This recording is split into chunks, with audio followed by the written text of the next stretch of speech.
أعوذ بالله من الشيطان الرجيم بسم الله الرحمن الرحيم السلام عليكم ورحمة الله وبركاته. إن الحمد لله نحمده ونستعينه ونستغفره ونعوذ بالله من شرور أنفسنا ومن سيئات أعمالنا، ومن يهده الله فلا مضل له ومن يضلل فلا هادي له، وأشهد أن لا إله إلا الله وحده لا شريك له، وأشهد أن محمدا عبده ورسوله. وبعد، فقال الله تبارك وتعالى: إن آية ملكه أن يأتيكم التابوت فيه سكينة من ربكم وبقية مما ترك آل موسى وآل هارون تحمله الملائكة إن في ذلك لآية لكم إن كنتم مؤمنين۔ تمام قسم کی تعریفیں و بڑائی و بزرگی اللہ رب العزت کے لیے ہے، جو ہمارا حقیقی مالک، خالق اور مدبر ہے، اور لاکھوں کروڑوں درود و سلام ہو محمد رسول اللہ صلی اللہ علیہ وسلم پر، جنہیں اللہ تعالیٰ نے سارے کائنات کے لیے رحمت بنا کر مبعوث کیا۔ میں اللہ رب العزت کی بارگاہ میں دعا کرتا ہوں کہ اللہ تعالیٰ جس طرح ہمیں اس مبارک مجلس میں جمع کیا ہے، اسی طرح ہمیں جنات الفردوس میں جمع کریں، آمین یا رب العالمین۔ پچھلے کئی ہفتوں سے ہم موسیٰ علیہ السلام کی زندگی پر گفتگو کرتے ہوئے چلے آ رہے ہیں۔ ہماری بات گزشتہ کی مجلس میں موسیٰ علیہ السلام اور خضر علیہ السلام کی ملاقات اور بقرہ بنی اسرائیل اور دیگر موضوعات پر ہم نے گفتگو کی تھی۔ آج انہی موضوعات کو آگے بڑھاتے ہیں۔ آج ہم انشاءاللہ دیکھیں گے کہ موسیٰ علیہ السلام سینا کے صحرا میں ان کے ساتھ جو واقعات پیش آئے ہیں وہ کیا ہیں، اور جن کا بعض کا ذکر بھی ہو چکا ہے۔ چلیے، میں آپ کو خطبہ مسنونہ کے بعد آپ کے سامنے قرآن کریم کی ایک آیت کی تلاوت کی تھی، جس میں اللہ نے ارشاد فرمایا: ان فی ذلک لآیہ۔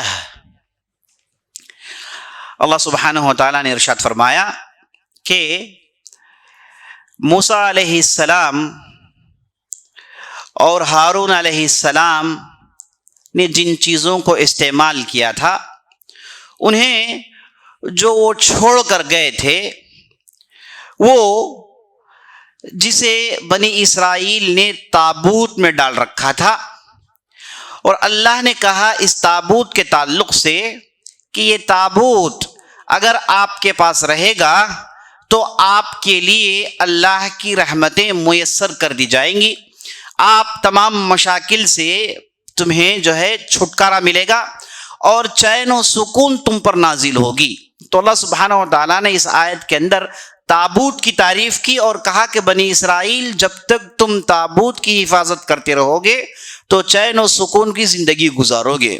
تو یہ تابوت کسے کہتے ہیں؟ اور جیسے کہ بعض تاریخی روایتوں میں آیا ہے، بنی اسرائیل کے پاس ایک گنبد تھا جسے وہ کہتے تھے قبۃ الزمان۔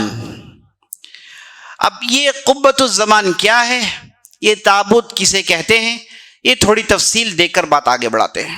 عزیز ساتھیو، موسیٰ علیہ السلام جب فرعون سے ان کی لڑائی جاری تھی، مناظرے جاری تھے، فرعون کو بار بار شکستیں ہوتی رہیں، اور اللہ سبحانہ وتعالیٰ نے موسیٰ علیہ السلام کو جیت دی۔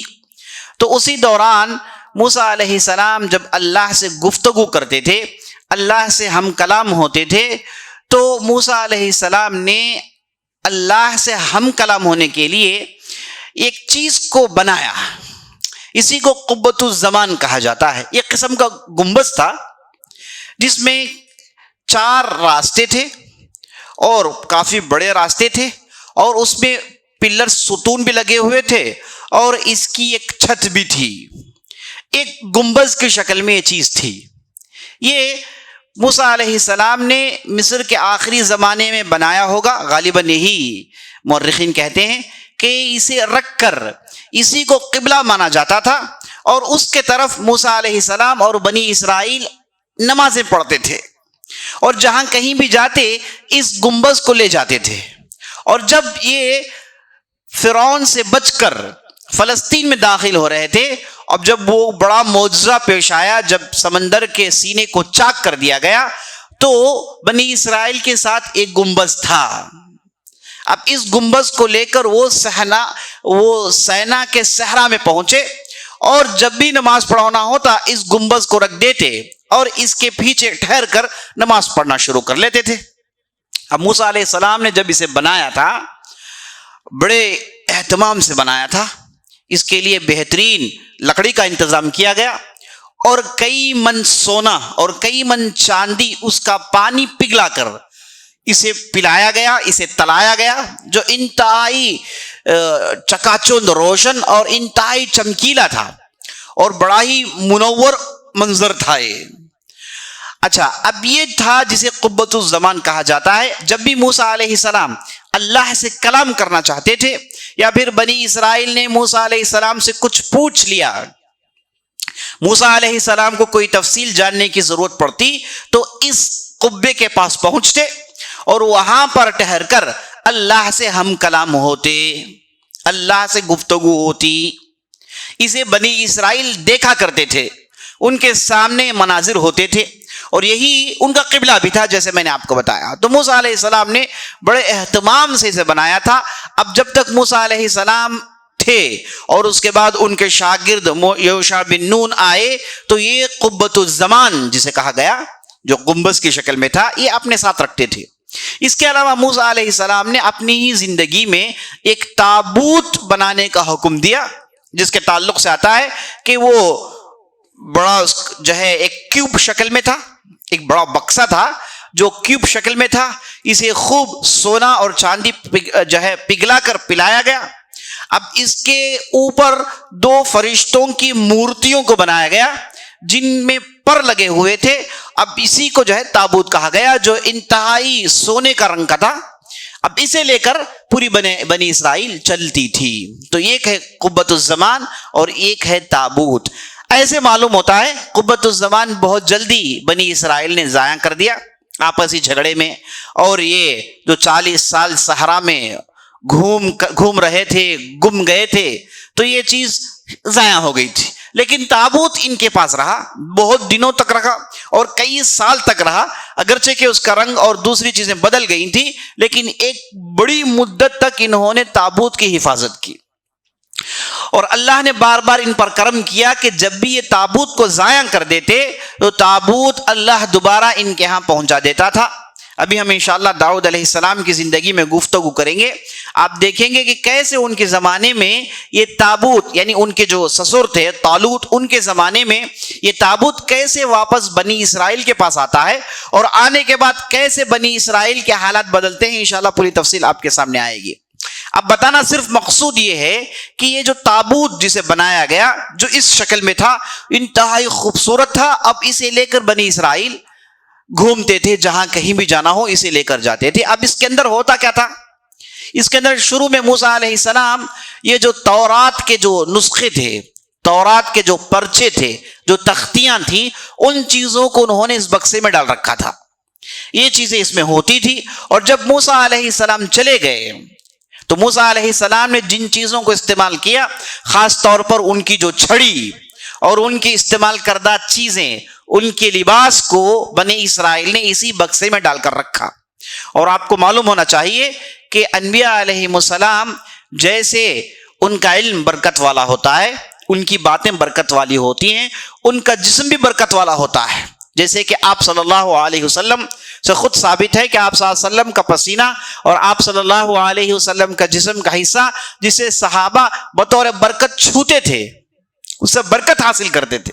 تو انبیاء علیہ السلام چونکہ اللہ سے کلام کرتے ہیں، وحی نازل ہوتی ہے، تو ان کے جسم میں بھی اللہ اتنی برکت ڈال دیتا ہے کہ اس سے بھی جو ہے برکت کی کرنیں نکل آتی ہیں۔ تو ایسے ہی ہوا، تو جو چیزیں موسیٰ علیہ السلام نے استعمال کیا تھا، ان چیزوں کو اس بکسے میں ڈال کر بنی اسرائیل اپنے ساتھ رکھتے تھے۔ یہ ہوگی باتیں تابوت اور قبۃ الزمان کی۔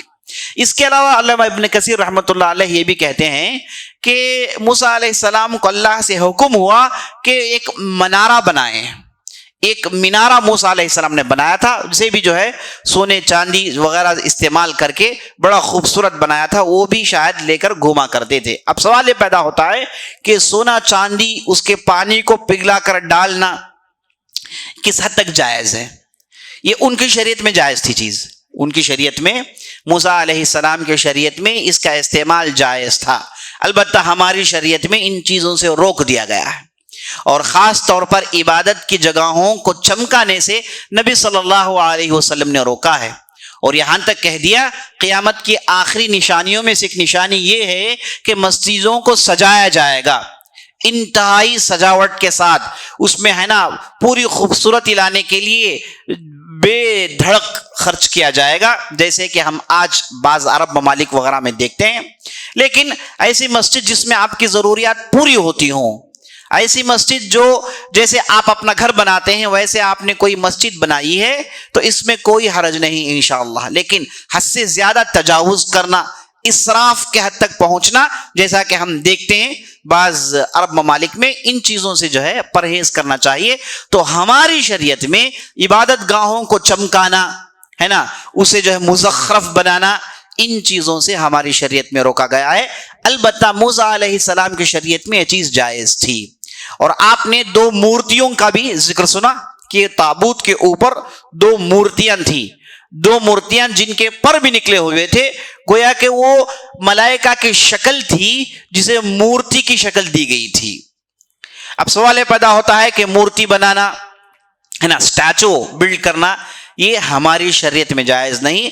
ان کی شریعت میں چیز جائز رہی ہوگی، اس لیے ان چیزوں کو بنانے کا حکم تھا. البتہ اس کی عبادت تو نہیں ہوتی ہے، وہ بطور ایک خوبصورتی کے، بطور ایک ڈیزائن کے یہ چیز جو ہے ادھر بنائی گئی تھی جو اس میں پائی جاتی تھی، جسے اکثر بیشتر علماء نے ذکر کیا، ابن کثیر رحمۃ اللہ علیہ وغیرہ نے ذکر کیا. اب انشاءاللہ جب ہم سلیمان پر گفتگو کریں گے تب دیکھیں گے کہ سلیمان علیہ السلام نے جو ہیکل بنایا تھا اس میں بھی انہوں نے یہ 2 مورتیوں کو نصب کیا تھا. تو اس زمانے میں بنی اسرائیل کے پاس یہ چیزیں رہی تھی، گویا کہ یہ موسیٰ علیہ السلام سے اس کا سلسلہ شروع ہوا. چلیے بات آگے بڑھاتے ہیں. موسیٰ علیہ السلام کی زندگی میں جو اہم واقعات جن کا ذکر قرآن میں موجود ہے، ان میں سے ایک اہم واقعہ ہے قارون کا. موسیٰ علیہ السلام کے چچا زاد بھائی تھے صاحب، جن کا نام تھا قارون. اگرچہ کہ موسیٰ کے بھائی تھے لیکن یہ صاحب کا ذکر قرآن نے فرعون اور حامان کے ساتھ کیا. قارون و فرعون و حامان، بار بار اللہ نے کہا کہ ہم نے ایسا کیا اس لیے کہ قارون کو، فرعون کو، حامان کو اس کا پتہ چل جائے. تو فرعون اور حامان کے صف میں یہ صاحب کو لا کر کھڑا کر دیا گیا. تو یہ صاحب بنی اسرائیلی تھے، شروع میں یہ مسلمان تھے، موسیٰ کی شریعت پر ایمان لاتے تھے، لیکن بعد میں یہ صاحب منافق بن گئے، جیسے سامری کے ساتھ ہوا. صاحب شروع میں بنی اسرائیل کے ساتھ تھے، انہوں نے تو پورا دریا سمندر انہوں نے پار کیا تھا، معجزہ دیکھا تھا، لیکن بعد میں انہوں نے بچڑا بنایا، منافقت کا مظاہرہ کیا. تو بالکل یہ صاحب نے بھی منافقت کا مظاہرہ کیا. اور قرآن میں یہ صاحب کے تعلق سے بڑی اچھی تفصیل بیان کی گئی ہے. قرآن کہتا ہے کہ قارون موسیٰ علیہ السلام کے قوم سے تھے، لیکن انہوں نے موسیٰ کے خلاف بغاوت کی، اور اللہ نے قارون کو اتنی دولت دے رکھی تھی، اتنی دولت دے رکھی تھی کہ اس دولت کے کئی خزانے تھے، اور یہ خزانوں کے کئی چابیاں تھیں، اور ان چابیوں کو کئی اونٹ لے کر جاتے تھے. کئی اونٹ صرف خزانوں کی چابیاں لے کر چلتے تھے. بعض روایتوں میں آتا ہے کہ لگ بھگ 60 سے زیادہ بڑے بڑے بکسوں میں اس کی کنجیاں ڈال کر وہ لے جاتا تھا. اور وہ یہ دولت کے غرور میں پڑھ کر اتنا اترانے لگا، اتنا وہ بدکنے لگا، اتنا تکبرانہ رویہ اس نے اختیار کیا کہ بنی اسرائیل کو اسے لے کر شک و شبہ ہونے لگا، اور بنی اسرائیل اس کی دولت کو دیکھ کر فتنے میں پڑنا شروع ہو گئے. اب ظالم اسے اتنا تکبر آیا کہ اس نے ایک مرتبہ موسیٰ علیہ السلام کی مجلس میں جب موسیٰ علیہ السلام نے اسے ڈرایا، جب وہ اترا کر پوری دولت لے کر نکل رہا تھا تو ایک مرتبہ موسیٰ علیہ السلام بنی اسرائیل کو نصیحت کر رہے تھے. تو جب یہ اپنی دولت لے کر اس کا وہ مظاہرہ کرتے ہوئے جب لوگوں کے درمیان جا رہا تھا تو موسیٰ علیہ السلام نے کہا کہ قارون رک جا, تو ان بھولے بھالے مومنین کے ایمان پر حملہ کر رہا ہے. تجھے جاننا چاہیے کہ میں یہاں انہیں اللہ اور آخرت کو لے کر ڈرا رہا ہوں, تو ایسی دولت کا مظاہرہ کر رہا ہے. تو موسیٰ علیہ السلام نے قارون کو نصیحت کی. یہ ظالم بطور بجائے کہ نصیحت قبول کرے, یہ صاحب نے الٹا موسیٰ علیہ السلام سے جھگڑنا شروع کیا اور کہا کہ کیا تم بار بار یہ کہتے ہو کہ اللہ نے دولت دی, اللہ دولت دیتا ہے. یہ ساری دولت میں نے میرے علم کے بل بوتے پر کمایا ہے. یہ ساری جائیداد, یہ سارا مال جو تم دیکھ رہے ہو یہ میرے علم کا نتیجہ ہے. انما اوتیتہ علی علم من عندی, مجھے یہ سب کچھ ملا ہے میرے علم کی وجہ سے. اللہ نے مجھے علم دیا, یعنی میرے علم کی وجہ سے میرا ذہن روشن ہوا تو میں نے تجارت کے راستے ڈھونڈے تو مجھے میری تجارت میں ترقی ملی, اتنا سارا مال میرے پاس جمع ہو گیا. اس کی وجہ علم ہے. یہ تم جو بار بار کہتے ہو, گویا کہ اس نے انکار کیا. اور جب یہ اپنی دولت لے کر اترا کر جا رہا ہوتا تھا تو بنی اسرائیل کے لوگ اسے دیکھ کر اش اش کرتے تھے, کہتے تھے کہ دیکھو کتنی سے اللہ نے دولت دے رکھی ہے, یہ دیکھیے کتنی چیزیں اس کے پاس ہے. تو بنی اسرائیل کی جو عوام تھی وہ اسے دیکھ کر فتنے میں پڑ رہی تھی. تو موسیٰ علیہ السلام نے اس کے اترانے پر بددعا بھیجی. تو ہوا یہ کہ لوگوں کے سامنے جب وہ اتراتا ہوا تکبری کے ساتھ چل رہا تھا تو زمین نے اپنی چھاتی کھولا اور یہ پورے کا پورا جائیداد وہ نگل لیتی ہے. پورے کا پورا خزانہ زمین کے اندر دھس جاتا ہے. یہ سب کچھ بنی اسرائیل کے سامنے ہو رہا تھا. اب جیسے ہی یہ ہو گیا تو بنی اسرائیل کو عقل میں بات آئی کہ یہ واقعی تکبری کی وجہ تھی, یہ غرور کی وجہ تھی کہ اللہ نے اتنی بڑی سزا قارون کو دی. اور موسیٰ علیہ السلام نے قارون کو جو نصیحتیں کی اس میں بعض نصیحتیں جس کا ذکر قرآن کہتا ہے کہ موسیٰ علیہ السلام نے کہا لا تنس نصیبک من الدنیا فاحسن ان اللہ یحب المحسنین, تم دنیا کماؤ لیکن محسن بنو, محتاجوں پر خرچ کرو. تمہارے مال میں سے جو فرض کا حق ہے, جو نفل کا حق ہے اسے نکالو اور غریبوں محتاجوں میں خرچ کرو. لیکن یہ ظالم ایسا نہیں کرتا تھا, دولت پھر صرف اپنے لیے سمجھتا تھا اور پورے غرور کے ساتھ گھومتا تھا. تو اللہ نے اس کی پوری دولت کو برباد کر دیا اور اسے لوگوں کے آنکھوں کے سامنے زمین میں دھسا دیا. اتنی بڑی سزا اسے ملی. اور بعض مورخین کہتے ہیں ہوا اصل میں یہ تھا کہ ایک مرتبہ جب یہ موسیٰ علیہ السلام کے سامنے اپنی پوری شان و شوکت کے ساتھ نکل کر جا رہا تھا تو موسیٰ علیہ السلام نے اسے نصیحت کی تو قارون نے موسیٰ سے جھگڑنا شروع کر دیا. اور موسیٰ سے اس نے کہا کہ اللہ نے تمہیں نبوت دی تو تم لوگوں کے اوپر ہو گئے, تمہاری عزت سب سے زیادہ بڑھ گئی. تو اللہ نے تمہیں علم دیا ہے تو اللہ نے مجھے دولت بھی دی ہے, اللہ نے مجھے دولت بھی دی ہے. یعنی گویا کہ یہ کہنا چاہتا تھا ہم اور آپ ایک ہیں, تم کچھ بڑی فوقیت نہیں رکھتے, تم مجھ سے کچھ بڑے ہوئے نہیں ہو. تو یہ کہنا چاہتا تھا. اور اس کے بعد اس نے خود کہا کہ اگر ایسی ہی بات ہے تو چلو تم اور میں ایک جگہ جمع ہوتے ہیں, تم اللہ سے دعا کرنا, میں اللہ سے دعا کروں گا, دیکھتے ہیں کس کی دعا قبول ہوتی ہے. تو موسیٰ نے کہا کہ چلو آ جاؤ.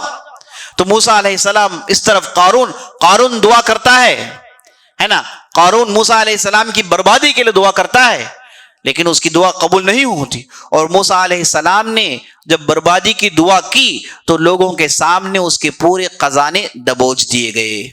اور نبی صلی اللہ علیہ وسلم نے ایک حدیث میں ارشاد فرمایا کیا تم لوگ نہیں جانتے بنی اسرائیل میں بعض ایسے لوگ تھے جنہیں اللہ نے لوگوں کے سامنے اس کی پوری دولت کے ساتھ زمین میں دھسا دیا. تو آپ صلی اللہ علیہ وسلم کا اشارہ اسی قارون کی طرف تھا.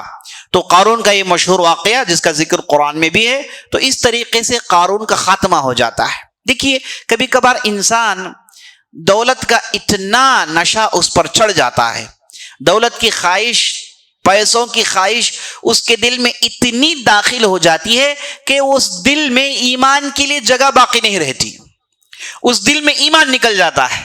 اب دولت کے خاطر وہ ایمان کو بیچنے کے لیے، ایمان کا سودا کرنے کے لیے تیار ہو جاتا ہے دولت کے خاطر. ایسا ہوتا ہے.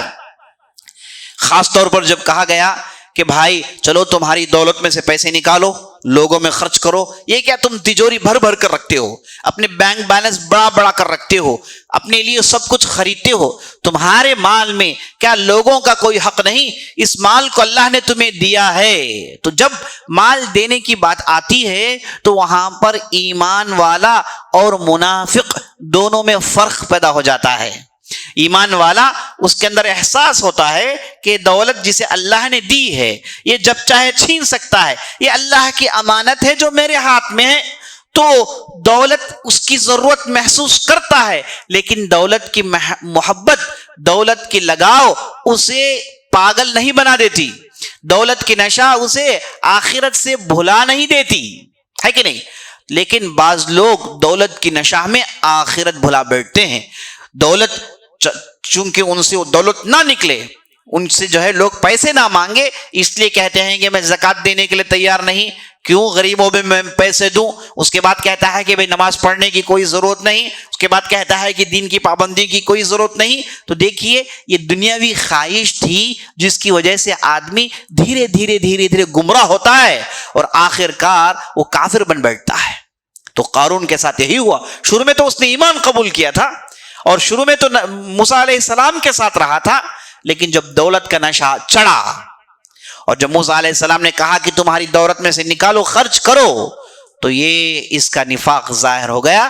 اس کا ایمان جو کمزور تھا وہ اس کے دل سے مکمل طور پر نکل گیا اور دل اس کا نفاق سے کالا ہو گیا تھا. یہ قارون کا واقعہ، اور اس واقعے سے نصیحت کہ ہم دولت اپنے لیے کمائیں، حلال دولت کمائیں. دولت کی محبت اس میں کوئی غلطی نہیں، لیکن یہ محبت دل میں چڑھ گئی. اس محبت کی وجہ سے آپ اللہ کے دین کو پیچھے چھوڑ رہے ہیں. اس دولت کے لیے آپ اللہ کے احکامات کو اپنے مد نظر نہیں رکھتے، اپنی منمانی کرتے ہیں، تو یہ دولت اس کے لیے بربادی کا سامان بن جاتی ہے. جیسے کہ کسی ایک ذہین اور عقل مند آدمی نے کہا، جب اس سے پوچھا گیا کہ بھائی اتنی ساری دولت آپ کے پاس کہاں آئی، اتنی ساری دولت؟ تو انہوں نے کہا کہ یہ اللہ کی امانت ہے جو اللہ نے میرے ہاتھ میں دے رکھی ہے.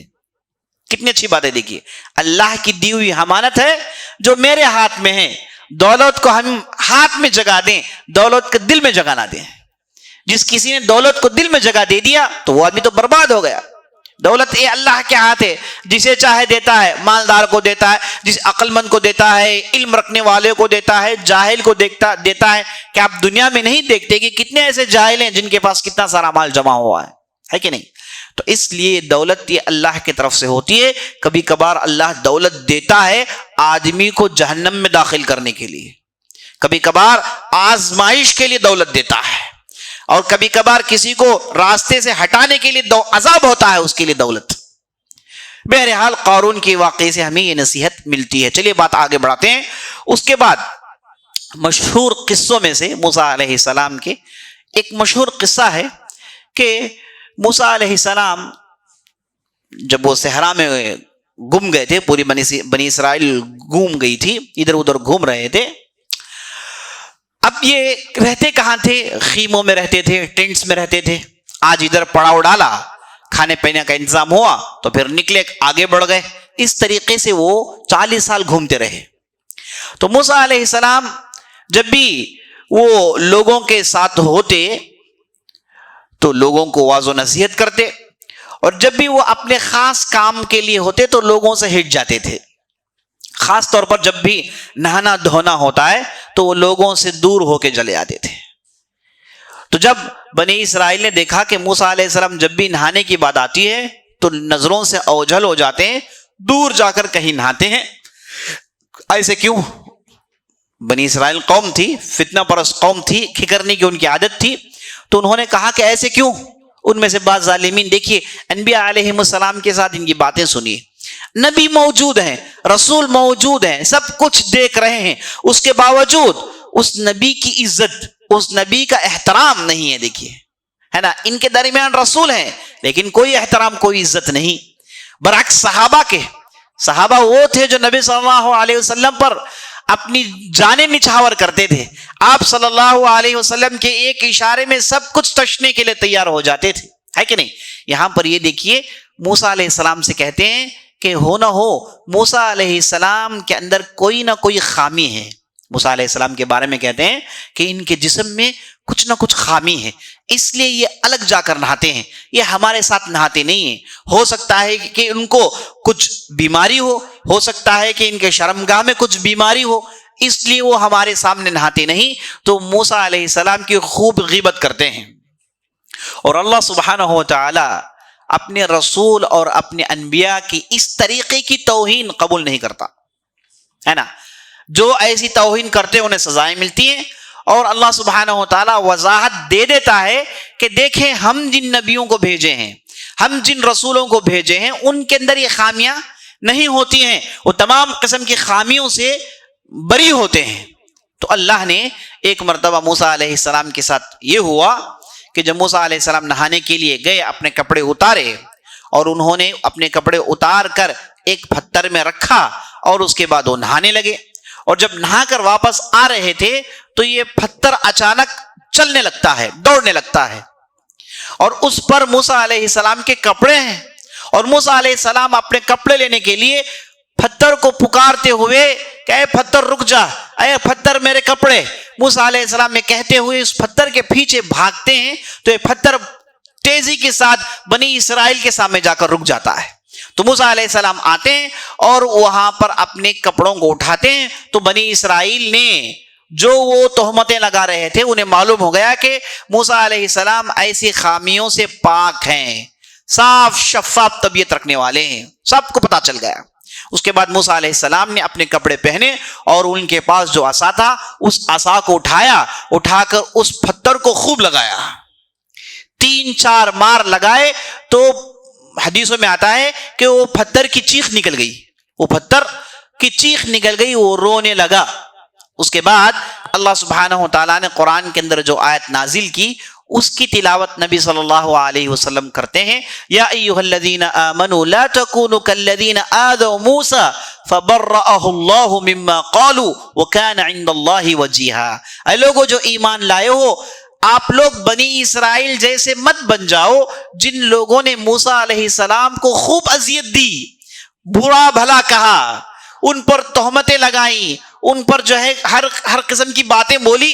ایسا آپ ہرگز مت کرو, اور جان رکھو موسیٰ وہ آدمی ہیں جن کی مقبولیت اللہ کے پاس بہت زیادہ ہے. وَكَانَ عِنْدَ اللَّهِ وَجِيهًا, وجیہ کا معنی آتا ہے ایسا آدمی جو لوگوں کے درمیان مقبول ہو. وہ اگر سفارش کرے اس کی سفارش قبول کی جاتی ہے, وہ اگر کوئی حکم دے لوگ اس کے حکم کو سنتے ہیں. تو اللہ کے پاس موسیٰ علیہ السلام کا اتنا بڑا مرتبہ تھا اور اتنی مقبولیت تھی اللہ کے پاس کہ جب موسیٰ علیہ السلام کو نبوت مل رہی تھی تو موسیٰ علیہ السلام نے کہا کہ اللہ مجھے ایک وزیر چاہیے, منسٹر چاہیے, ہارون چاہیے. تو اللہ نے ان کی بات فوراً قبول کر لی. تو جب بھی موسیٰ علیہ السلام اللہ سے گفتگو کرنا چاہتے تو فوراً گفتگو شروع ہو جاتی. بنی اسرائیل پوچھتی کہ گائیں کیسی ہونی چاہیے, اللہ سے پوچھتے ہیں تو اللہ کے پاس سے جواب ملتا ہے انہیں. تو اسے معلوم ہوا کہ جب بھی موسیٰ علیہ السلام اللہ سے گفتگو کرنا چاہتے ہیں تو ان کا اتنا بڑا مرتبہ, اتنی مقبولیت اللہ کے یہاں کہ اللہ سبحانہ و تعالیٰ ان کی باتیں فوراً سن لیتا ہے. ان کی سفارش پر ایک کو نبوت مل رہی ہے. آپ تصور کریں, آپ ہے نا, کچھ معمولی آدمی نہیں تھے. تو اس لیے اللہ نے کہا وَكَانَ عِنْدَ اللَّهِ وَجِيهًا, ان کا اللہ کے پاس بہت بڑا مرتبہ تھا.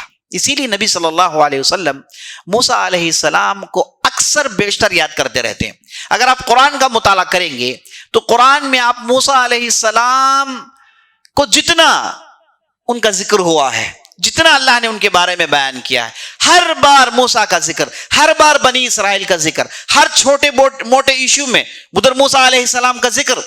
تو موسیٰ علیہ السلام کا ذکر قرآن کے اندر اتنی مرتبہ اس لیے آیا ہے کہ موسیٰ علیہ السلام کی قوم اور نبی صلی اللہ علیہ وسلم کی قوم دونوں میں بہت بڑی مشابہت ہے, بہت زیادہ سملیرٹیز ہیں.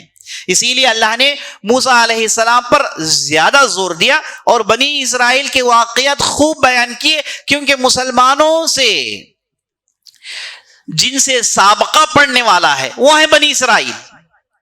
آج بھی آپ دیکھ رہے ہیں کہ مسلمان کن لوگوں کو لے کر پریشان ہیں؟ یہی بنی اسرائیل کو لے کر پریشان ہیں. ایک طرف یہودی ہے تو ایک طرف نصارہ ہے. اب دونوں مل کر عالم اسلامی کو پریشان کیا ہوا ہے.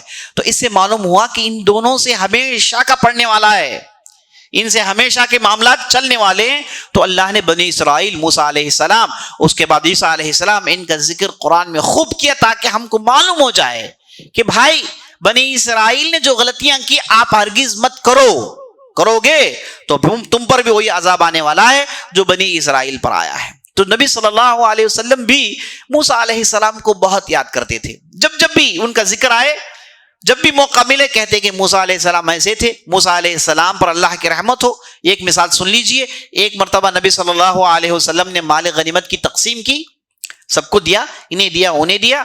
تو بعض لوگ ہے نا بنی اسرائیل کے, اگرچہ کہ صحابہ کی جماعت مقدس تھی, لیکن بعض لوگ جو بعد میں مسلمان ہوئے, خاص طور پر منافقین جو مدینے میں آنے کے بعد پیدا ہو گئے, تو انہوں نے بھی نبی صلی اللہ علیہ وسلم کو ویسی ہی اذیت دینے کی کوشش کی جیسی بنی اسرائیل نے موسیٰ علیہ السلام کو دیا تھا. تو جب نبی صلی اللہ علیہ وسلم نے مال غنیمت کی تقسیم کی تو ایک نے کہا کہ خدا کی قسم یہ ایسی تقسیم ہے جس سے اللہ کو مد نظر نہیں رکھا گیا, یعنی اس تقسیم میں اللہ کو نہیں خوش کیا گیا ہے, یہ تقسیم ٹھیک نہیں ہے. کون کہہ رہے ہیں؟ ایک صاحب کہہ رہے ہیں, اور نبی صلی اللہ علیہ وسلم ادھر موجود ہیں, اور آپ صلی اللہ علیہ وسلم کو غصہ آتا ہے کیونکہ وہاں پر جو تقسیم تھی بالکل صحیح تقسیم تھی, ہے نا. اب صحابہ یہ آدمی کی بڑزبانی کو دیکھ رہے ہیں اور نبی صلی اللہ علیہ وسلم کا صبر بھی دیکھ رہے ہیں, اور نبی صلی اللہ علیہ وسلم نے اس صاحب سے کچھ نہیں کہا یرحم اللہ موسیٰ فقد اوذی اکثر من هذا فصبر, کہا کہ اللہ کی رحمت ہو موسیٰ پر, اس سے زیادہ انہیں اذیت ہوئی لیکن وہ صبر کرتے رہے. تو نبی صلی اللہ علیہ وسلم نے گویا کہا کہ میں بھی صبر کروں گا.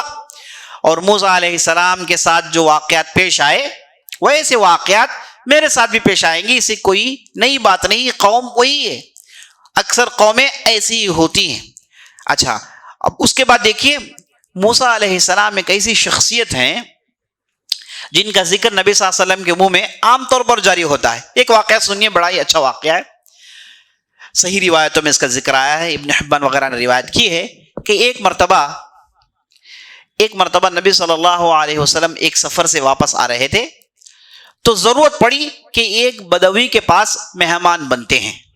تو وہ بدوی آدمی نبی صلی اللہ علیہ وسلم کی خاطر مدارات کرتا ہے جیسے کہ ان کا طریقہ ہوتا ہے.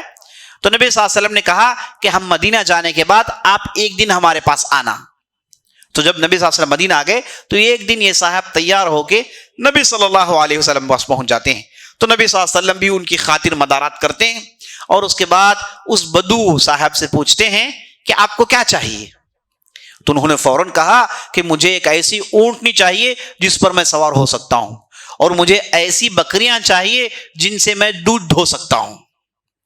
تو نبی صلی اللہ علیہ وسلم نے کہا عجزتا, اے فلان, کیا تم بنی اسرائیل کی بوڑھی سے بھی زیادہ کمزور ہو گئے ہو؟ بنی اسرائیل کی بوڑھی سے زیادہ تم کمزور ہو گئے ہو. صحابہ نے پوچھا یا رسول اللہ یہ بنی اسرائیل کی بوڑھی کون ہے؟ تو نبی صلی اللہ علیہ وسلم نے کہا کہ جب موسیٰ علیہ السلام بنی اسرائیل کو لے کر مصر چھوڑ رہے تھے تو دیکھا کہ راستے وہ بھٹک گئے ہیں, راستہ غلط چلے گئے ہیں. تو فوراً موسیٰ کو کچھ احساس ہوا, تو موسیٰ نے بنی اسرائیل کے جو بڑے تھے ان سے پوچھا کہ بھائی کیا ہوا. تو بعض بڑوں نے کہا کہ نہیں موسیٰ علیہ السلام, ہمارے جو رسول گزرے ہیں جن کا نام یوسف علیہ السلام ہے, انہوں نے تو بنی اسرائیل سے کہا تھا کہ جب تم اس زمین کو چھوڑو گے تو میری نعش کو بھی ساتھ لے جانا. میں چاہتا ہوں کہ میری تدفین, میرا جسم بیت المقدس کی وہ مبارک سرزمین میں ہو, یہ میری خواہش ہے. لیکن بنی اسرائیل نے اسے نہیں کیا. اب کیوں نہیں کیا اللہ بہتر جانتا ہے. یہ آپسی کاموں مصروف رہے اور یہ عام طور پر انبیاء کی وصیتوں پر عمل نہیں کرتے, تو یوسف علیہ السلام کی وصیت پر انہوں نے عمل نہیں کیا. تو وہاں پر ایک عالم صاحب تھے جو بنی اسرائیل کے، انہوں نے کہا کہ مجھے اب یوسف علیہ السلام کی یہ بات آ رہی ہے، یاد آ رہی ہے کہ اب ہم چھوڑ رہے ہیں مصر کی زمین، تو اب ہم وہ چیز کو لے کر جانا ہے۔ تو معلوم ہوا کہ یہ جو ان سے غلطی ہوئی، یہ بنی اسرائیل یاد رکھی ہوئی تھی کہ ہم نے یہ کام نہیں کیا ہے، ہم نے یہ کام نہیں کیا ہے، اور بعد میں فرعون اور حامان کے ہاتھوں میں اتنے پیسے گئے کہ انہوں نے کبھی سوچا بھی نہیں کہ مصر ہم چھوڑیں گے۔ انہوں نے سمجھ لیا کہ ہمیں تو مرنا ہی مرنا ہے، اب اس کے بعد ہم مصر چھوڑنے والے نہیں ہیں۔ لیکن جب وہ چھوڑ رہے تھے تو اتفاقاً یہ صاحب کے ذہن میں یہ بات آتی ہے، تو انہوں نے موسیٰ سے کہا، تو موسیٰ نے کہا کہ چلو بھائی بتائیں کہ وہ کہاں دفن کیے گئے ہیں، ان کی نعش، ان کی قبر کہاں ہے؟ تو لوگوں نے کہا کہ کسی کو پتہ نہیں، البتہ ایک بوڑھی عورت ہے جو بڑی عمر رسیدہ عورت ہے، اس کے پاس اس کا علم ہے۔ تو موسیٰ کہتے ہیں کہ فوراً اس بوڑھی کو حاضر کرو۔ تو لوگ جاتے ہیں، اس بوڑھی خوسٹ بوڑھی کو لاتے ہیں، لا کر موسیٰ کے سامنے حاضر کرتے ہیں۔ تو موسیٰ نے پوچھا کہ اے بوڑھی اماں، چلو بتاؤ کہ یوسف کی قبر کہاں ہے؟ وہ بوڑھی اماں کہتی ہیں کہ ہم تو بتائیں گے ضرور، لیکن ایک شرط ہے، ہم تو بتائیں گے ضرور لیکن ایک شرط ہے، اگر آپ اس شرط کو قبول کر لو تو میں آپ کو بتاؤں گی کہ یوسف کا قبر کہاں ہے، یوسف کی قبر کہاں ہے۔ تو موسیٰ علیہ السلام نے کہا کہ چلو بتاؤ تم کیا مانگتی ہو؟ تو اس بوڑھی عورت نے کہا، دیکھیے کیا بات پوچھتی ہو، بوڑھی عورت تھی لیکن ایمان والی تھی۔ تو اس عورت نے کہا کہ میں جنت میں تمہارے ساتھ جانا چاہتی ہوں۔ وہ بوڑھی عورت کہتی ہے کہ انی ارید ان اکون معک فی الجنہ، میں تمہارے ساتھ جنت میں جانا چاہتی ہوں۔ تو اس نے بڑا مانگا۔ نبی صلی اللہ علیہ وسلم اس بدو صحابی سے انڈائریکٹلی یہ کہہ رہے ہیں کہ تم اونٹ، بکریاں، دولت مانگ رہے ہو، ایسا کیوں نہیں مانگتے، ہم یہ بھی تمہارے لیے دینے کے لیے تیار ہیں۔ لیکن موسیٰ نے کیا کہا؟ موسیٰ نے کہا کہ نہیں نہیں ہوگا، کیا ہمارے ساتھ جنت میں جانا چاہتی ہو؟ کیا کچھ نہیں کیا ہم نے، ہے نا، اور تم کیا ہو اور اتنا بڑا مانگ رہی ہو؟ تو موسیٰ نے کہا کہ نہیں، یہ نہیں ہو سکتا۔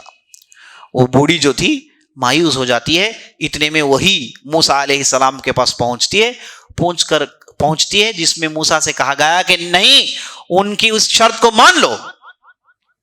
وہی کے ذریعے سے اللہ نے کہا کہ اس بوڑھیا کی شرط کو مان لو۔ اللہ اکبر۔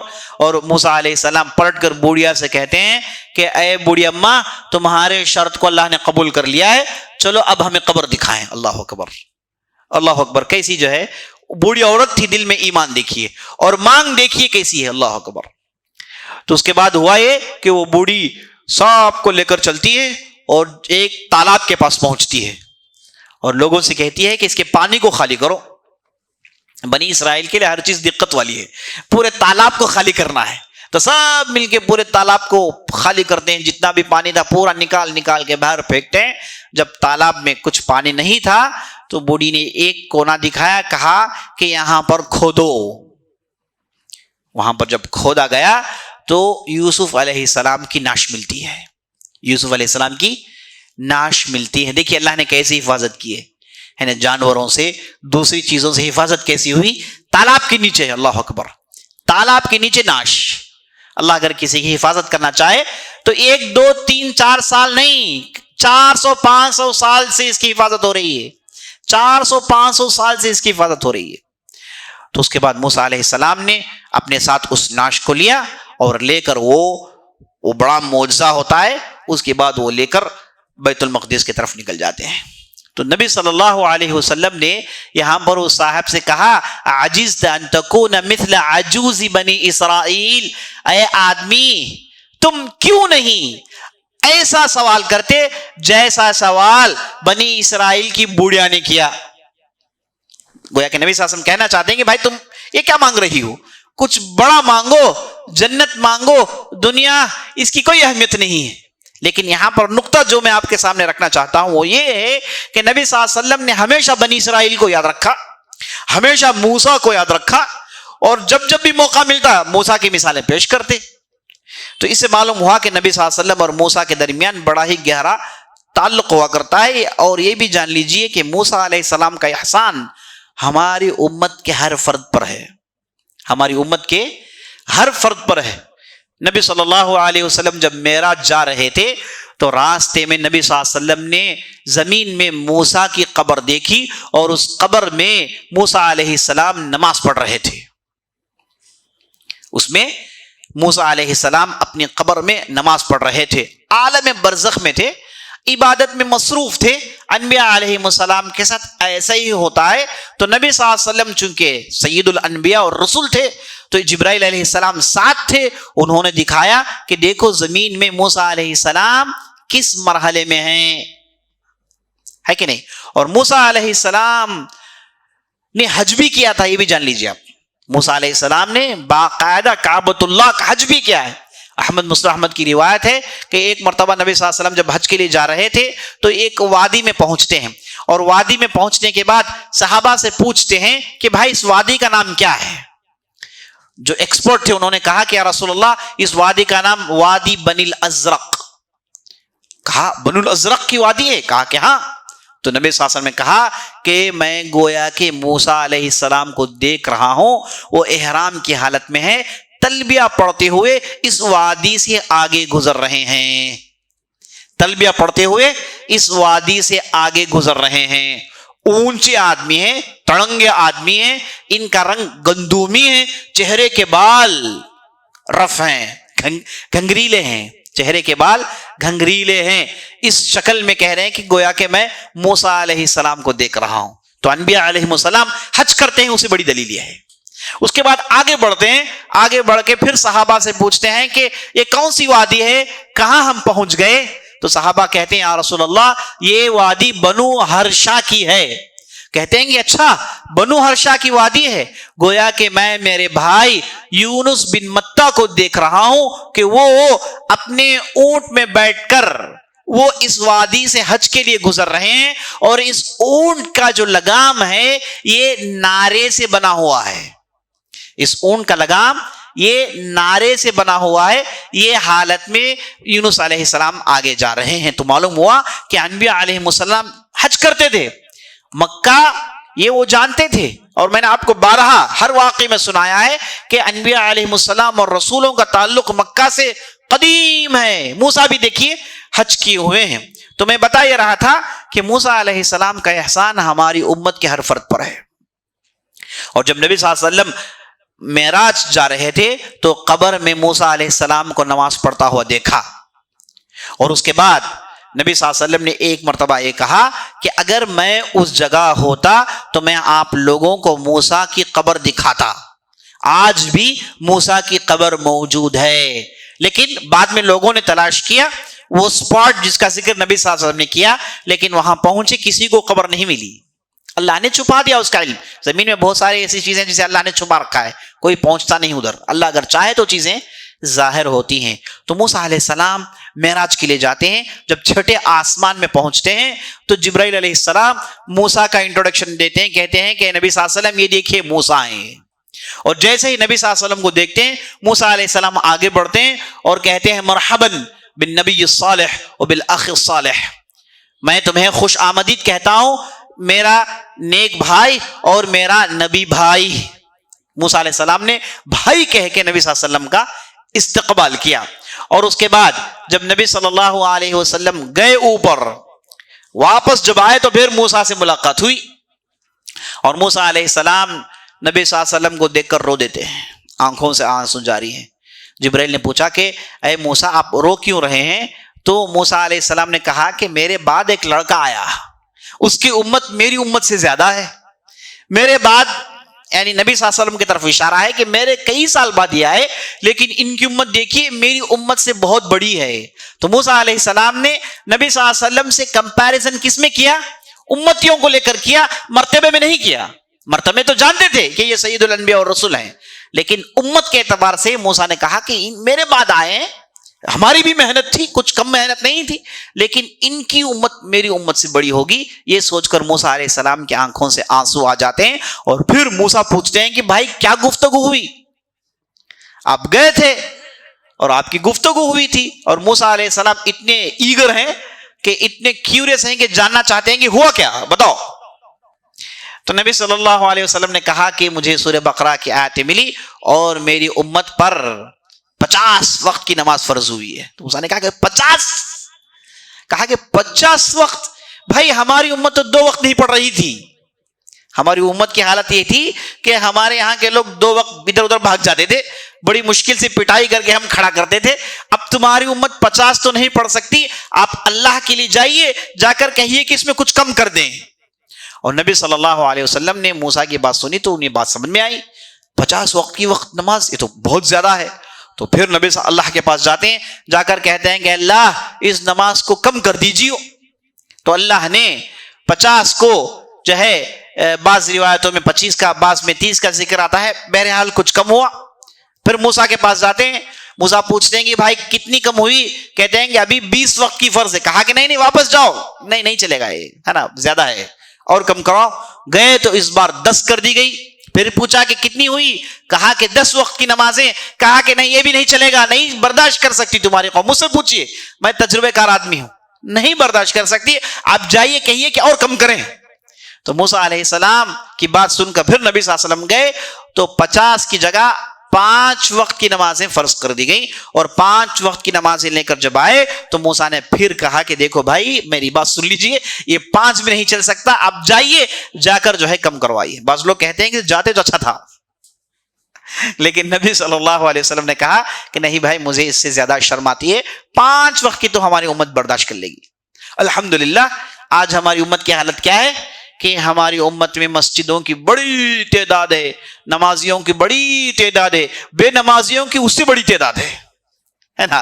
بے نمازیوں کی تعداد بھی کیا ہے, کچھ کم نہیں ہے. بہت سارے ایسے ہیں صرف جمعے کے دن مسجد کی صورت دیکھتے ہیں, ہے نا, اور بہت سارے ایسے ہیں کہ صرف عیدین کی نماز پڑھتے ہیں.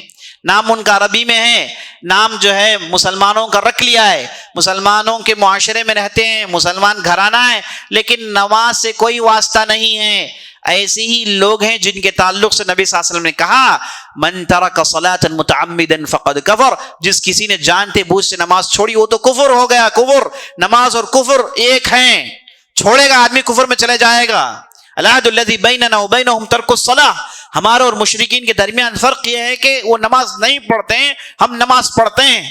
اللہ نے قرآن میں نماز کو کئی جگہ ایمان کہا. تو موسیٰ علیہ السلام کے بار بار اصرار کرنے پر, بار بار کہنے پر 50 وقت کی نماز 5 میں تبدیل ہوئی, لیکن اجر 50 کا ہی ملے گا. اجر 50 کا ہی ملے گا. معنی یہ کہ پہلے سے فکسڈ ہے کہ آپ 1 وقت کی پڑھیے آپ کو 10 وقت کا اجر ملنے والا ہے, پہلے سے ڈیفالٹ فکس ہے. اب آپ جتنی کوالٹی بنانا چاہتے ہیں, آپ کا جتنا بہتر پرفارمنس ہے اسے آپ بڑھائیے, 10 کی جگہ 700 کریے, 100 کی جگہ 7000 کریے, یہ آپ پر ڈیپینڈ کرتا ہے. البتہ پہلے سے بتا دی گئی ہے بات کہ آپ کو 1 کی جگہ 10 ملنے والی ہے. تو اسے معلوم ہوا کہ موسیٰ علیہ السلام کا احسان ہماری امت میں ہے. اسی طریقے سے دیکھیے نبی صلی اللہ علیہ وسلم نے ایک مرتبہ کہا کہ میرے سامنے جب میں معراج میں حاضری دی, میری پیشی ہوئی, تو میرے سامنے امتوں کو پیش کیا گیا. میں نے بعض ایسے نبیوں کو دیکھا کہ ان کے پیچھے کوئی نہیں ہے, اکیلے جا رہے ہیں. بعض جا رہے ہیں ان کے پیچھے 2 آدمی ہیں, بعض جا رہے ہیں ان کے پیچھے 10 آدمی ہیں. یعنی بعض انبیاء آئے, کوئی ایمان نہیں لایا. اللہ اکبر, کیسا صبر رہا ہوگا, کوئی ایمان نہیں لایا. کیا وہ فیلئر تھے؟ نہیں, وہ تو کامیاب ہیں, وہ تو کامیاب ہے. یہ امت کی جو ہے پریشانی ہے کہ امت کی جو ہے ستم ظرفی ہے کہ انہوں نے ایمان نہیں لایا ہے. اس کے بعد کہتے ہیں کہ یہ بہت بڑی امت پیش کی گئی. میں تھرا کر جبرائیل سے پوچھا کہ جبرائیل اتنی بڑی امت کون ہے یہ جنت جانے والی؟ تو جبرائیل نے کہا کہ یہ ہے قوم موسیٰ, یہ وہ لوگ ہیں جن لوگوں نے موسیٰ پر ایمان لایا تھا, یہ وہ لوگ ہیں. تو نبی صلی اللہ علیہ وسلم کہتے ہیں سواد اعظم, بہت بڑی تعداد. تو نبی صلی اللہ علیہ وسلم اتنی بڑی تعداد دیکھ کر ان کا دل مایوس سا ہو گیا کہ بھائی یہ تو امت میری امت سے بڑی نظر آ رہی ہے. تو اس کے بعد جبرائیل نے کہا کہ محمد آپ اس کے بعد دیکھو. تو اس کے بعد نبی صلی اللہ علیہ وسلم دیکھتے ہیں تو جہاں تک نظر پہنچتی ہے وہاں تک لوگ ہیں. جبرائیل نے کہا کہ ذرا آپ اس طرف دیکھیں, تو جب اس طرف دیکھا تو جہاں تک نظر پہنچتی ہے وہاں تک لوگ ہیں. پھر جبرائیل نے کہا کہ آپ ذرا اس طرف دیکھیے، تو جب اس طرف دیکھا تو جہاں تک نظر پہنچتی ہے وہاں تک لوگ ہیں، تو ٹھاٹے مارتے ہوئے سمندر کی طرح لوگ آ رہے ہیں۔ تو نبی صلی اللہ علیہ وسلم نے پوچھا کہ یا رسول اللہ، نبی صلی اللہ علیہ وسلم نے پوچھا اے جبرائیل یہ کون ہیں؟ تو جبرائیل نے کہا کہ اے نبی صلی اللہ علیہ وسلم یہ آپ کی امت ہیں۔ تو ساتھ ساتھ جبرائیل نے ایک خوشخبری بھی سنائی، کہا کہ اس میں سے 70,000 کی تعداد ایسی ہوگی جو بغیر حساب کتاب کے جنت میں جانے والی ہے۔ نبی صلی اللہ علیہ وسلم نے حدیث کو ختم کیا اور اپنے حجرے میں چلے گئے۔ یہ نہیں بتایا کہ 70,000 لوگ کون ہوں گے۔ تو صحابہ آپس میں بیٹھے، اب ان کے درمیان گفتگو چھڑ گئی کہ یہ کون ہوں گے، یہ کیسے ہوں گے، یہ کیسے بغیر حساب کتاب کے جنت میں چلے جائیں گے، یہ کتنی بڑی ان کی خوبی ہوگی۔ تو آپس میں ان کے درمیان چہمے گوئیاں شروع ہو گئی۔ تو بعد میں نبی صلی اللہ علیہ وسلم پھر اپنے حجرے سے باہر آئے، اگر پوچھا کہ بھائی کس تعلق سے گفتگو چل رہی ہے، کیا ہوا؟ تو صحابہ نے کہا یا رسول اللہ آپ نے کہا کہ 70,000 کی تعداد، اب ہمیں معلوم نہیں کہ یہ 70,000 کی تعداد کون ہے۔ تو نبی صلی اللہ علیہ وسلم نے کہا کہ ایسی بات ہے تو جان رکھو وہ لوگ ہیں جن کے اندر 4 صفتیں پائی جاتی ہیں، وہ لوگ ہیں جن کے اندر 4 صفتیں پائی جاتی ہیں۔ الذین لا یسترقون ولا یتطیرون ولا یکتوون وعلی ربہم یتوکلون۔ کہا کہ 4 چیزیں ہوں تو وہ ان میں سے ہیں بغیر حساب کتاب کے۔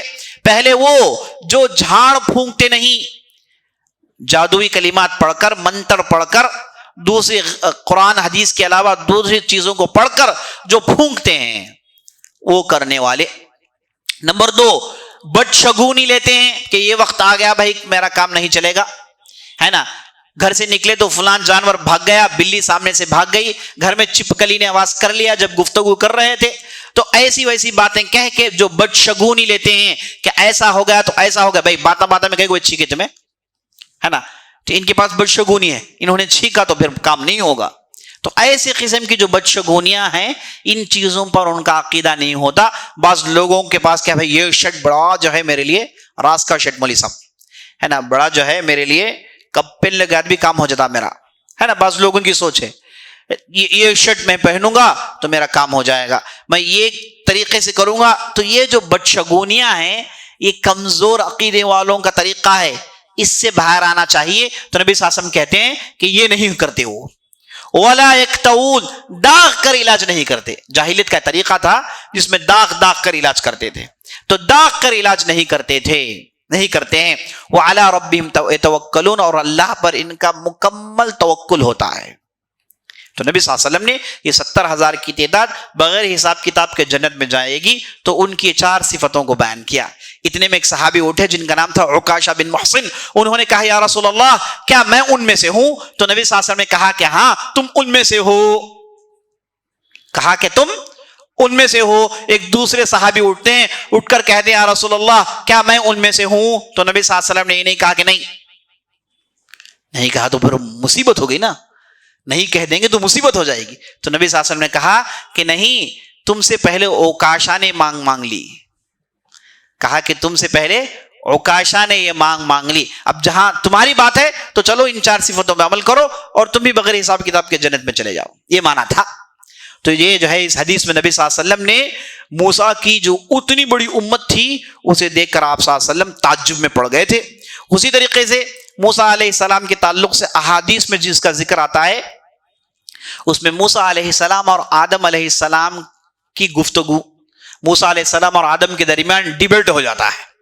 ایک مرتبہ یہ جو ہے عالم برزخ کی بات ہے، آخرت کی بات ہے، تو موسیٰ کی ملاقات آدم علیہ السلام سے ہوئی، اور آدم سے جیسے ہی موسیٰ کی ملاقات ہوئی پتہ نہیں کس ٹینشن میں تھے، موسیٰ علیہ السلام سیدھے آدم سے کہہ دیا بھئی تمہارے وجہ سے پوری مصیبت ہے، سیدھے کہہ دیا کہ پوری مصیبت آپ ہی کی وجہ سے ہے، اگر آپ جنت میں وہ پھل نہیں کھاتے تو ہم کیوں جنت سے باہر آتے، اور مجھے بنی اسرائیل کے پیچھے پڑنے کی کیا ضرورت تھی، اس قوم کے پیچھے میں نے کیا کچھ نہیں کیا، کتنا وقت صرف کیا ہے، اور ایسی نافرمانی قوم اس کے پیچھے مجھے یہ مغز ماری کرنے کی ضرورت نہیں ہوتی اگر آپ جنت میں پھل نہیں کھاتے۔ موسیٰ علیہ السلام نے آدم علیہ السلام کو بالکل کارنر کر دیا، اور آدم علیہ السلام باپ تھا، ہے نا، باپ ہے۔ آدم نے کہا کہ تمہیں تقدیر میں ایمان نہیں ہے کیا، تم تقدیر پر ایمان نہیں رکھتے کیا، نہیں معلوم آپ کو اللہ نے سب کچھ لکھ دیا ہے، اللہ نے جو لکھا ہے وہی ہونے والا ہے نا، تو تقدیر کو جو چیزیں ہو گئی ہیں اسے آپ بنیاد بنا کر کسی کو غلط نہیں ٹھہرا سکتے. یہ مانا تھا آدم کا. کسی کی غلطی کو بنیاد بنا کر تم اپنی غلطیوں کو جسٹیفائی نہیں کر سکتے. جو اللہ نے لکھ دیا وہ ہو کر رہے گا. اور نبی صلی اللہ علیہ وسلم نے کیا کہا؟ آدم نے ڈیبیٹ جیت لیا موسیٰ سے. ہاں کیا کہا نبی صلی اللہ علیہ وسلم نے؟ وہ حج آدم موسیٰ نے آدم نے موسیٰ کو ڈیبیٹ میں ہرا دیا. یہی جو ہے داؤد علیہ السلام کے تعلق سے بھی آیا ہے. یہاں پر بھی موسیٰ علیہ السلام کا ذکر آیا ہے. اسی طریقے سے عزیز ساتھیوں نبی صلی اللہ علیہ وسلم نے موسیٰ کو ہمیشہ یاد رکھا. اور موسیٰ کی وفات بھی سن لیجئے. موسیٰ علیہ السلام جب وہ 40 سال گھوم رہے تھے اسی دوران موسیٰ کی وفات ہو جاتی ہے. پہلے ہارون علیہ السلام کی وفات ہوتی ہے, اس کے بعد 2 سال کے بعد موسیٰ علیہ السلام کی وفات ہوتی ہے. ہارون علیہ السلام, دیکھیے موسیٰ علیہ السلام وہی لاتے تھے, دین کی باتیں کرتے تھے. ہارون علیہ السلام دوسرے کام کرتے تھے, جیسے جو ہے جانوروں کو ذبح کرنا ہے نا, وہ بنی اسرائیل میں ایڈمنسٹریشن مینٹین کرنا ہے نا, کسی کیا کرنا ہے تو یہ پورا مینٹین کرتے تھے ہارون علیہ السلام. اور موسیٰ علیہ السلام اللہ کی شریعت سنانا, دین پڑھانا. دیکھیں انبیاء میں بھی یہ چیز تھی کہ بعض انبیاء تھے جو ایڈمنسٹریشن کام کرتے تھے, اور موسیٰ علیہ السلام شریعت سنانے والے تھے. یہ جو شریعت سناتے تھے, دین کا کام کرتے تھے, وہ ایڈمنسٹریشن میں دخل اندازی نہیں کرتے. ایڈمنسٹریشن پورا ہارون علیہ السلام کے پاس تھا. تو ہارون علیہ السلام کی وفات کے بعد ان کی جگہ لیتے ہیں یوشع بن نون, جو موسیٰ علیہ السلام کے خاص شاگرد تھے. ان کے تعلق سے ہم آئندہ کی مجلس میں گفتگو کریں گے. وہ بھی بڑے جلیل القدر صحابی رسول تھے, نبی تھے. اور انہوں نے جو بنی اسرائیل کو جو تیار کیا تھا, یہ جو نافرمان قوم تھی یہ تو مر گئی تھی, اس کے بعد انہوں نے ایسے مجاہدین تیار کیے جو سر بکف ہو کر لڑتے تھے. جب ان سے کہا گیا کہ چلو لڑنا ہے تو وہ لوگ تیار ہو گئے تھے. ایسی کھوسٹ, ایسی جو ہے نافرمان قوم نہیں تھی. تو نئی نسل جو آئی جسے یوشع بن نون لے کر بیت المقدس میں داخل ہوئے, وہ انشاءاللہ آئندہ آپ کے سامنے گفتگو آئے گی آئندہ کی مجلس میں. تو ہارون علیہ السلام کی وفات کے 2 سال کے بعد موسیٰ علیہ السلام کی وفات ہوتی ہے. اب وفات کیسے ہوتی ہے؟ کہا جاتا ہے اس وقت ان کی عمر 100 سے زیادہ تھی. 100 سے زیادہ موسیٰ علیہ السلام کی عمر تھی. اور بنی اسرائیل کی جو ہے پوری ذمہ داری تقریباً یوشع بن نون کے ہاتھ میں تھی, اور موسیٰ علیہ السلام عبادت اور واعظ و نصیحت میں مصروف تھے. تو اچانک ایک دن موسیٰ علیہ السلام کے سامنے ملک الموت آ جاتے ہیں. موت ہمیشہ اچانک آتی ہے, اچانک آ جاتی ہے. اور موسیٰ علیہ السلام پوچھتے ہیں کہ بھئی آپ تم کون ہو؟ تو انہوں نے کہا کہ میں ملک الموت ہوں, آپ کی جان لینے آیا ہوں. موسیٰ علیہ السلام نے ایک گھونسا لگایا, پہلے بھی گھونسا پڑا تو مر گیا ایک آدمی, جان رکھیے آپ. تو اس بار گھونسا پڑا تو ان کی آنکھ نکل گئی, کیونکہ وہ ایک انسان کی شکل میں آئے تھے, تو پورا دیدہ سیٹ باہر نکل گیا. اب یہ صاحب لے کر سیدھے اللہ کے پاس پہنچے, ملک الموت. تو کہا کہ اے اللہ, آپ نے ایک ایسے آدمی, ایسے رسول کے پاس ہمیں بھیج دیا جو آنا نہیں چاہتے ہیں. تو اللہ نے کہا کہ جاؤ, جا کر ان کے سامنے ایک بچڑا پیش کر دینا, اور ان سے کہنا کہ اس کے اوپر ہاتھ رکھیں, اور ان کے ہتھیلی میں جتنے بال آتے ہیں ہر بال کے بدلے 1 سال بڑھا دیجیے. تو جانور لے کر سیدھے وہ موسیٰ علیہ السلام کے پاس اس بار پہنچے, اور موسیٰ سے کہا کہ دیکھیں ہم فرشتے ہیں, مار کھانے کے لیے تھوڑی آئے ہیں, ہم اللہ کے حکم سے نازل ہوتے ہیں. یہ اللہ کا حکم ہے کہ ہم نے آپ کے سامنے جانور رکھ دیا, اب آپ ہاتھ رکھیے, جتنے بال آئیں گے اتنے سال ہم اضافہ کر دیتے ہیں. موسیٰ نے کہا کہ اس کے بعد ہوگا کیا؟ کہا اس کے بعد پھر موت ہے. کہا اس کے بعد پھر موت ہے. تو موسیٰ نے کہا کہ پھر موت ہے تو پھر ابھی نکل جاتے ہیں, اس دنیا سے ہمارا کیا تعلق ہے؟ انبیاء علیہ السلام موت سے خوشی آتی ہے انہیں. یہ اصل میں موسیٰ علیہ السلام غصہ اس لیے آئے کہ بغیر اجازت کے آ گئے تھے, وہ اچانک کیسے آ سکتے ہیں, ہے نا, اچانک کیسے؟ ابراہیم علیہ السلام کے پاس بھی جب آئے تو ابراہیم نے پوچھا کہ بھئی اچانک کیوں آ گئے؟ تو فرشتوں نے کہا کہ اچانک نہیں, آپ کے سر کے بال سفید ہو گئے ہیں, آپ کی داڑھی کے بال سفید ہو گئے ہیں. یہ اللہ کی طرف سے ایک ڈرانے والا ہے جو اللہ بھیج دیتا ہے. جب بال پک جائیں سمجھ لیں کہ اب دنیا سے رخصتی کی تیاری کریں. تو موسیٰ علیہ السلام کے پاس چونکہ وہ اچانک پہنچ گئے تھے تو موسیٰ علیہ السلام نے ویسے ریاکٹ کیا, ورنہ موسیٰ علیہ السلام دنیا پسند نہیں تھے, وہ تو اللہ کے پاس جانا چاہتے تھے. اللہ سے ان کے جو ہے تعلقات تھے, اللہ سے مناجات ہوتی تھی, اور دنیا کی کوئی ان کے پاس خواہش نہیں تھی. تو موسیٰ علیہ السلام نے کہا کہ پھر کیا ہوگا؟ پھر کہا کہ پھر موت. تو پھر کہا کہ چلو ابھی صحیح، ابھی ہم آپ کے ساتھ چلنا چاہتے ہیں، لیکن موسیٰ نے کہا کہ میں مرنے سے پہلے میں بیت المقدس کے قریب پہنچ کر مرنا چاہتا ہوں. بیت المقدس یعنی اتنے قریب موسیٰ کو پہنچا دیا گیا، وہاں سے اگر کوئی ایک پتھر مارے تو بیت المقدس یعنی فلسطین کی سرزمین میں پتھر گرے گا. اتنا قریب موسیٰ علیہ السلام کو پہنچا گیا. وہاں پر موسیٰ علیہ السلام کی روح کو قبض کیا گیا. تو موسیٰ علیہ السلام کی خواہش تھی کہ وہ فلسطین کی سرزمین میں پہنچے، اس مبارک زمین میں ان کی وفات ہو. دیکھیے یوسف علیہ السلام کی خواہش تھی، اس کے بعد جتنے بھی رسول آئے سب کی خواہش تھی، یہاں تک کہ موسیٰ کی بھی خواہش تھی، لیکن اللہ نے قریب انہیں وفات دی. اب وہاں پر وہ نہیں گئے کیونکہ ان کی امت تیار نہیں ہوئی جانے کے لیے. اگر ان کی امت تیار ہو کر اس زمین میں چلے جاتی اور اس زمین کو اپنے قبضے میں کر لیتی تو یہ انبیاء علیہ السلام بھی وہاں ان کی وفات ہوتی. لیکن اللہ سبحانہ و تعالیٰ نے موسیٰ کو قریب پہنچا کر اس سرزمین کے مناظر دکھا کر موسیٰ علیہ السلام کی روح قبض کر لی گئی تھی. اس کے بعد موسیٰ علیہ السلام کو وہیں کہیں دفن کر دیا گیا تھا. اور میں نے آپ کو بتایا نبی صلی اللہ علیہ وسلم نے اس قبر کی نشاندہی کی اور صحابہ سے کہا کہ میں اس قبر کو جانتا ہوں.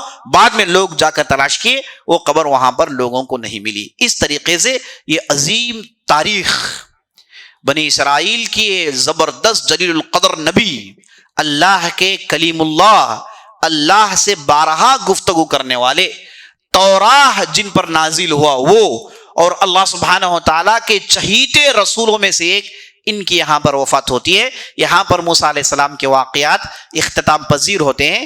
انشاءاللہ آئندہ کی مجلس میں ہم دیکھیں گے یوشع بن نون کون تھے، اور ان کے لیے اللہ نے جو نظام تھا، رات اور دن کا نظام، سورج چاند کا نظام، اس نظام کو اللہ نے روک دیا تھا یوشع بن نون کے لیے. تو یہ کیا واقعہ تھا، اور یہ کیسے یہ نافرمان قوم ان میں سے نئے جنریشن کو یہ کیسے تیار کرتے ہیں اور انہیں لے کر فلسطین کے سرزمین میں کیسے داخل ہوتے ہیں، اور وہ کیا لڑائی تھی جس میں انہیں کیسی جیت ملتی ہے. انشاءاللہ یہ پوری تفصیل جاننے کے لیے آپ آئندہ کی مجلس میں ضرور حاضر ہی ہوجیے اور اپنے ساتھ لوگوں کو لائیے، یہ ہم باتیں انہیں سنائیے. بس اسی سے اپنی بات ختم کرتا ہوں. ہم نے جو بھی کہا جو بھی سنا ہے اس کے مطابق عمل کرنے کی توفیق بخشے. سبحان ربک رب العزت عما یصفون والسلام علی المرسلین والحمد للہ رب العالمین. موضوع کے متعلق کوئی سوال ہے تو کر سکتے ہیں.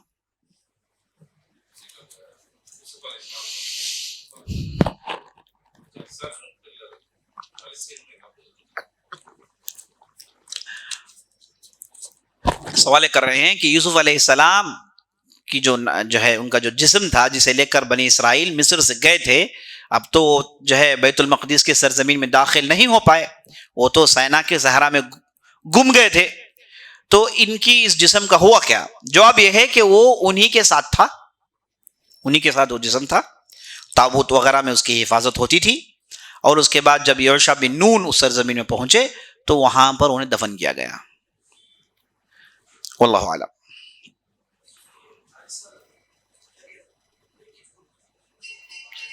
گروپ سوال کر رہے ہیں کہ 40 سال یہ جو بھٹک رہے تھے تو یہ کیا ایک ہی گروپ کی شکل میں تھے، الگ الگ تھے؟ ہاں الگ الگ تھے، 12 تھے ان کی گروپس، الگ الگ تھے اور بعد میں بڑی تعداد میں ہو گئے.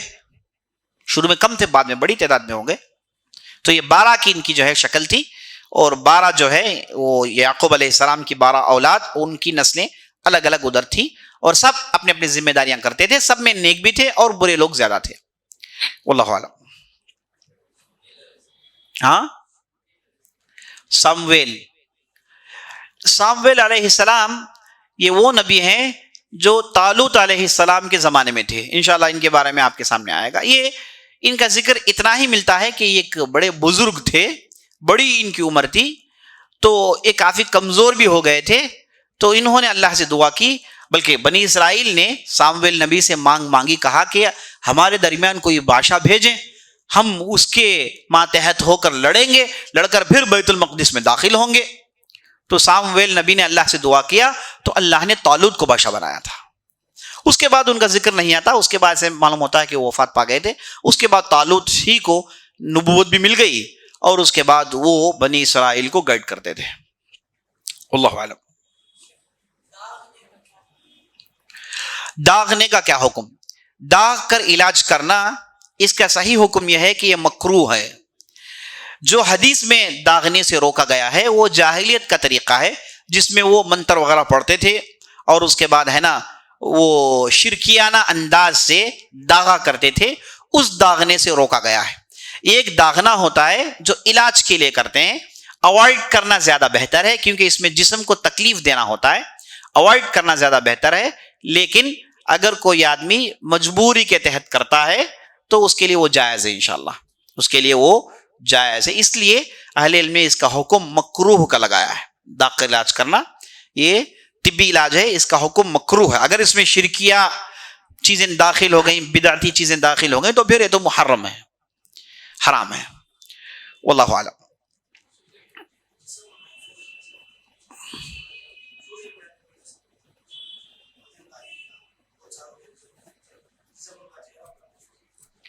سوال کر رہے ہیں کہ اللہ نے انبیاء علیہ السلام کے جسموں کو، شہداء کے جسموں کو زمین پر حرام قرار دیا، زمین کے جسموں کو کھاتی نہیں، وہ ایسے ہی تر و تازہ رہتے ہیں۔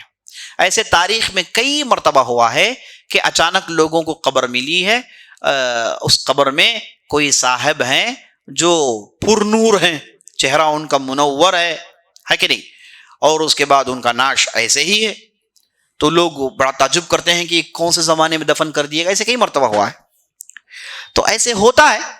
اگر کسی کو دفن کیا گیا کئی سالوں کے بعد تک وہ ایسے ہی تر و تازہ رہے ہیں تو یہ ہو سکتا ہے کہ ایک بہت بڑی کرامت ہے، ہو سکتا ہے۔ اب یہ چیک کرنا پڑے گا کہ سوشل میڈیا میں جو بھی سرکولیٹ کرتے ہیں کہیں انہوں نے اس میں فیبریکیٹ تو نہیں کیا ہے نا، کہیں سے کہیں چیز تو بدلا دی نہیں گئی۔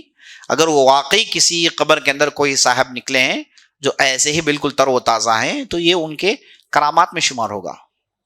کوئی انہوں نے نیکی کی ہوگی ہے نا، لوگوں کی نیکیاں لوگوں کو کہاں پتہ چلتی ہیں، ہے کہ نہیں، لوگوں کی برائیاں یاد رہتی ہیں۔ ہمارا معاملہ یہ ہے کہ ہماری نیکیاں یاد ہوتی ہیں، لوگوں کی برائیاں یاد ہوتی ہیں، الٹا ہونا چاہیے۔ ہم ہماری غلطیوں کو یاد رکھیں، لوگوں کی نیکیوں کو یاد رکھیں، ہے نا۔ تو ہو سکتا ہے کہ وہ کوئی بزرگ رہے ہوں، ان کی بہت ساری نیکیاں رہی ہوں، ہے نا، کچھ وہ شہید کر دیے گئے ہوں، اللہ عالم۔